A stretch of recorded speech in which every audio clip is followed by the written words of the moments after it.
Dodge City and into territory on west, there's just one way to handle the killers and the spoilers, and that's with a U.S. Marshal and the smell of Gunsmoke.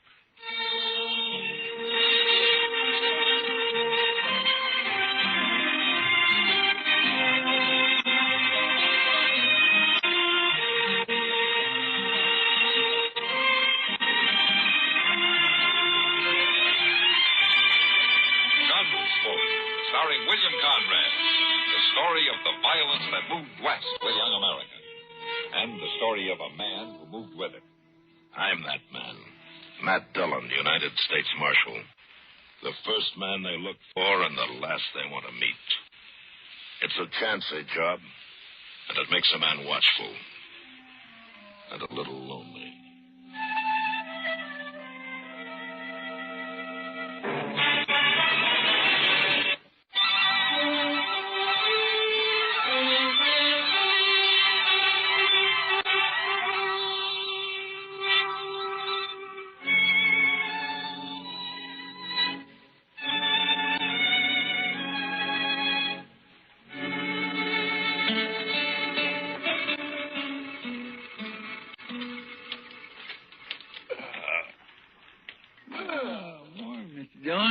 Morning, Chester. Biscuits be done directly. Oh, is the coffee made? That's what I need. It's boiling. I didn't make much, though. Thought I'd better save the water seeing how we made dry camp. Oh, how come you woke up so early this morning? Oh, I always do that. Soon as it gets daylight, my feet starts to sweat, seems like, and I just naturally got to get up. That's as good a reason as any, I guess. Oh, looks like we got company. What? Where? No, right over there, heading straight for us. Oh, some cowboy, probably. I don't know. He doesn't ride like a cowboy. Well, that's just a kid, Mr. John. Yes, it is, isn't it? Sure does need a haircut. Well, I declare it's a girl. What could she be doing on here? Carrying a rifle, too. Ah, morning, miss. You want to get out and have some coffee with us? Who are you, mister? I'm a U.S. Marshal out of Dodge, ma'am. Oh, a U.S. Marshal? Oh, that's good. It is? Why? But I need help, Marshal. My daddy's awful sick. Oh, what's he sick with? It's his leg, Marshal. A horse threw him and his saddle both in the corral, and then it stepped on his foot. And now his whole leg's all funny. He's got a fever, too. My, Mr. Young, that sounds like... Yeah, I know, Chester. Tell me, miss, when the horse stepped on him, did it cut his foot? Did it break the skin anywhere? Oh, it's just a scratch. It tore his boot off, though. Oh, please come and see him. I'm scared the way his leg is and everything. Oh, sure, we'll come. Is your mother with him now? I don't have a mother, Marshal. Oh, well, then what are you doing out here if your daddy's sick? Well, we ran out of meat about 3 days ago, and I don't have anything to feed him. Oh. Chester, I'll ride back with what is your name, anyway? Tara Hawtree. Oh. I'll be 16 next January. Well, that's fine, Tara. Chester, we'll go back to the Hawtree place, and you scout around for some meat, huh? All right, sir. And if you don't find any antelope, shoot the first calf you see. Anybody's calf. I'll do it, Mr. Dillon.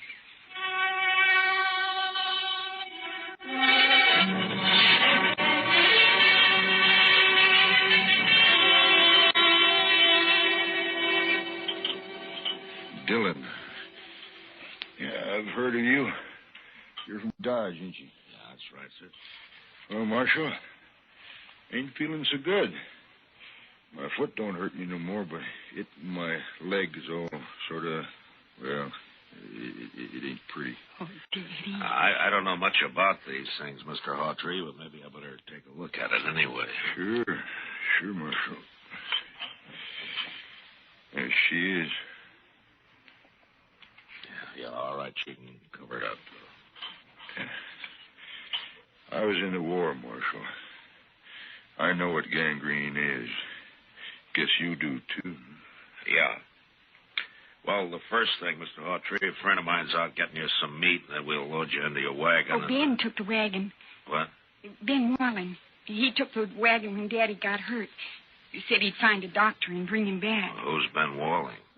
He's been sort of working here, Marshal. I should have run him off long ago. That's what. Well, where is he? Where'd he take the wagon? Was he going to find a doctor around here anyway? The closest doctor's in Dodge I know of. But I couldn't get to him anyway. Tell me, Mr. Hawtrey, when did this happen? About 6 days ago, Marshal. Ben left the day after. Well, do you think he's coming back? He come back here, and me not able to get around. I don't know what I'll do. I ought to take a bullwhip to him. A bullwhip. Now, take it easy, Mr. Hawtrey. Take it easy. He won't cause any trouble, so don't you get all worked up about it. Tara, let's let him get some rest, huh? All right, sir. Now, we'll have some food for you real soon, Mr. Hawtrey. I ain't very hungry. Tara, what's he so riled up about this Ben Walling for? What's between them? Oh, it's nothing, Marshal. Daddy's sick, and that's all. Oh? Look, Tara, you trust me, don't you? Daddy hates Ben because Ben likes me. Oh, I see. He even wanted to marry me. He said he would. How do you feel about Ben? Do you like him? Well, it's time I had a man and all that, but I'm afraid of Ben, Marshal. It's like there's something wrong with him. He's always sneaking around when you don't expect him. It makes me uneasy like. Marshal? Yeah. I'm awful glad you're here.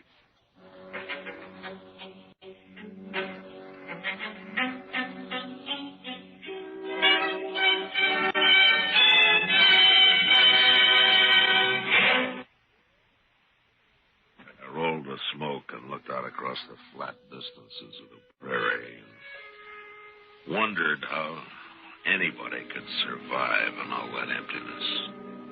Hawtrey lying on his bed back there in the house, he wouldn't survive. The prairie had got to him, all right. And Tara, what could she do out here in this endless land of grass? Well, I was glad to get my mind off it when Chester rode in with an antelope across his saddle. We hung it on the corral and dressed it and took a hind quarter into Tara, and we went back outside and sat out on the porch. It's bad, ain't it, Mr. Dillon? Yeah, it's blood poisoning, Chester. As soon as it reaches his heart, he's done for. Ain't there no way to stop it? Yeah, sure there is. Cut his leg off. It's too bad Doc ain't here. Yeah. But would that stop it, Mr. Dillon, cutting his leg off? I don't know, Chester. I don't know. Maybe it's too late anyway. Well, I sure do wish we could do something for him. I don't take to sitting around just waiting for a man to die.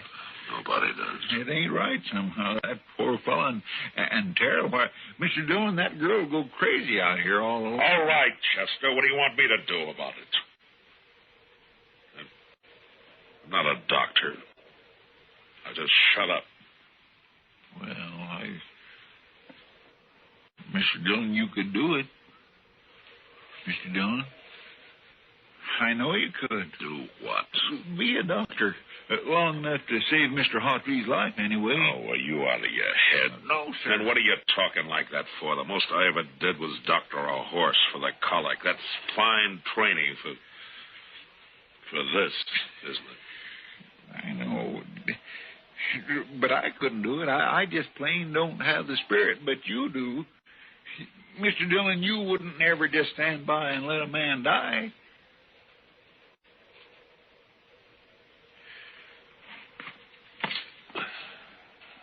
Let's go talk to him, Chester. Yes, sir, Mr. Dillon.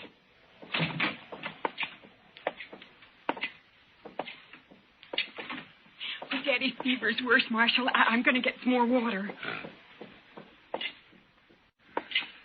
Mr. Hawtrey, how do you feel? I don't feel much, Marshal. Outside of burning up. I've been trying to tell Tara that I can't last long with blood poisoning, and she just got to figure on it. That's what I came in to talk to you about, man. I guess you know the only thing that'll give you a chance. I know. But I couldn't ask any man to do that. You didn't ask me. It's up to you, Mr. Hawtrey. I'll try it if you're willing.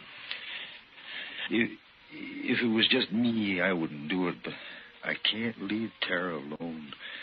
Not if I can help it, I can't. You're a brave man. Oh, Marshal. I just don't have any choice. Come on. Let's get it over with. Have you got any liquor in the house? Yeah, there's a jug of corn out in the kitchen. Chester, go get it, will you? And tell Tara to start boiling a lot of water. I'll talk to her in a few minutes. I'll be right back. Now, Mr. Hawtrey, you tell me everything you know about this. Huh? Yeah. First, I'll tell you what you need. Right. There's a straight iron out by the corral somewhere. Yeah. You can heat it in the main room fireplace. All right, fine. Now what else? Yeah. Tara will find some cloth for bandages. And the rest of the stuff you can get in the kitchen. Uh-huh. The only thing worrying me is what we'll use to tie off the arteries with. Plain thread won't hold. Well, maybe some thin strips of rawhide. No. So they soak through. Something. Wait a minute. I think I know what'll work. What about horsehair? Huh? Yeah, that's it, Marshal. Pull it off the tail. It'll work fine. Here's the jug, Mr. Hawtrey, and I brought you a cup, too. Pour me some. I want to get good and drunk. Here you are. Thanks.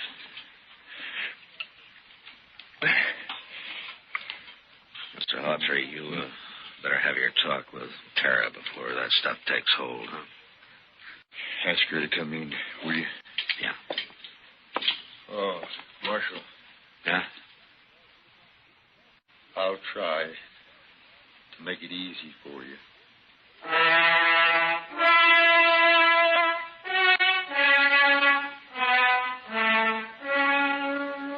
Shortly after noon, I operated. Whether it was the corn whiskey or his own hard courage, I don't know, but Hawtrey never whimpered. Chester stood outside the door and brought me whatever I needed, and Tara waited in the kitchen boiling more water and thinking her thoughts. And toward the end, Hawtrey mercifully passed out. I finished and left the house for a breath of air. I'd done everything I could, and I just hoped that I'd done it right. That's where it beats me, Mr. Dillon, how he just lays in there so quiet and peaceful. It's only been 4 or 5 hours, Chester. The liquor hasn't worn off yet. Well, he drunk up nearly the whole jug. He needed it. Hey, Mr. Gunn, look yonder. What? Somebody coming with a wagon. Yeah. It's probably that Ben Walling they were talking about. Wonder what he's got to say for himself. Now, you'll think of something, Chester. His kind always does. You recognize him? No, I don't. You? No, I never saw him before.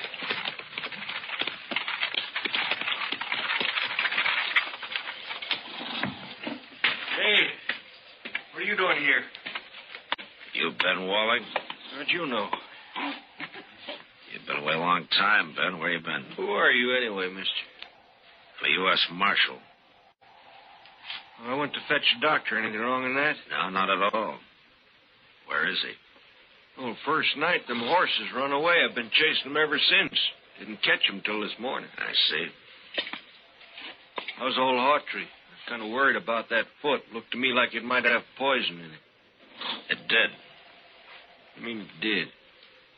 I took his leg off about noon today. You what? How'd you know what to do? You might have killed him. Somebody had to do it, Ben. It's a sure thing Tara couldn't. Blaming me, ain't you? I done everything I could. It ain't my fault them blasted horses run off. Hawtree's pretty sick, Ben. Well, Marshal, you can leave now. I'll handle everything here. We'll leave as soon as Hawtree's able to take care of himself again. Stay as long as you like. I don't care.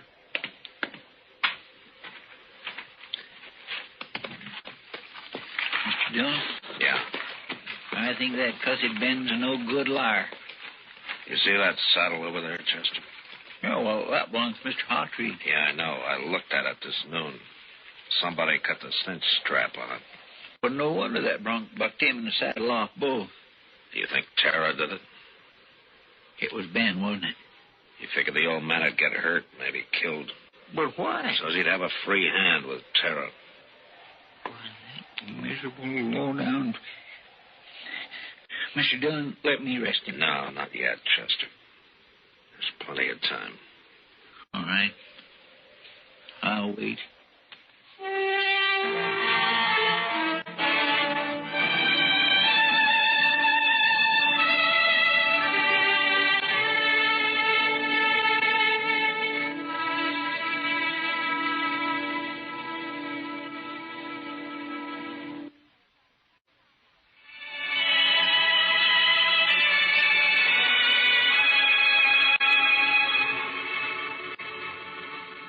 There wasn't as much time as I'd figured. Hawtree had a bad night, and by morning he was so weak he couldn't lift his head. I tried to take his pulse, but I could hardly find it. Maybe I'd operated too late. Maybe the poison had already moved up into his body. I didn't know. I had no way of knowing. Want some more coffee, Mr. Dillon? What? Oh, yeah, Chester. Fill it up, will you, please? That poor Tara just won't eat nothing at all. Just sits there by his bed. Ain't slept a wink, I know. Well, it's her father, Chester. He's all she's got. Marshal. What? Please come. Yeah, what is it, Tara? Daddy wants you, and I think he... Come on, Chester. Yes.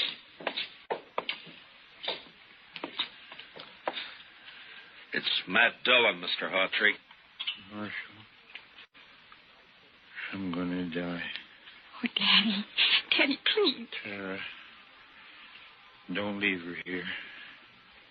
Ben Walling, he's no good. Now, don't you worry about Ben Walling, Mr. Hawtree. I promise you that he won't get anywhere near Tara, now or ever. Tara can't stay here alone.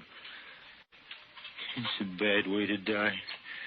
Not knowing. Mr. Hawtree. Not knowing. Mr. Hawtree, Yeah. I want you to listen to me. I'll take care of Tara. I'll see that she's all right. I'll see that she's cared for. Now, I promise you that. You hear me? I thank you, Marshal. I sure thank you. Where's Tara? Oh, Daddy, I'm right here. Daddy, please. Tara. Come on, Chester.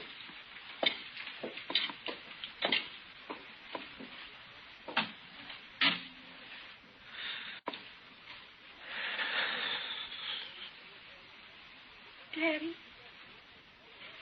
Daddy.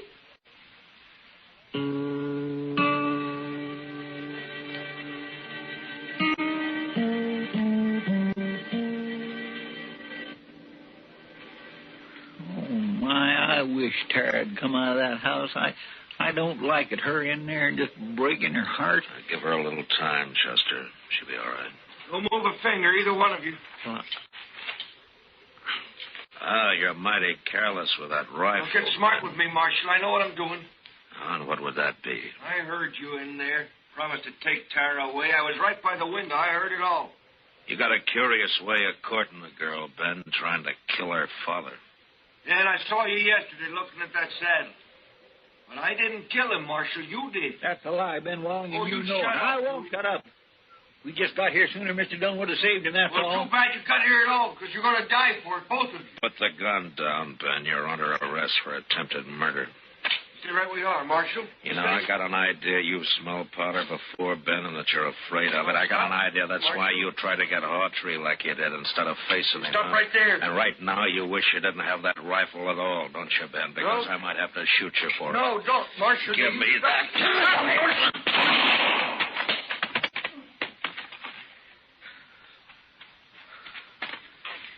yet, Mr. Dillon? I didn't even try, Chester. The rifle went off when I knocked it aside, that's all. He was scared to death. Well, I didn't feel exactly comfortable. Tie him up and keep an eye on him, huh? I'll go see Tara. Late that evening, we buried a tree out on the prairie, out in back of the little homestead that would die now, too, and fall apart without him. The next morning, we loaded up everything we could get into the wagon, and with Tara beside me, we started out for Dodge. Ben Walling never said a word. Chester led his horse, and they rode along ahead of us. I had plenty of time to tell Tara all about Dodge and how that there were some good people there and how we'd find her a home and a family. She just sat there, tight-lipped, didn't say much. She never once looked back.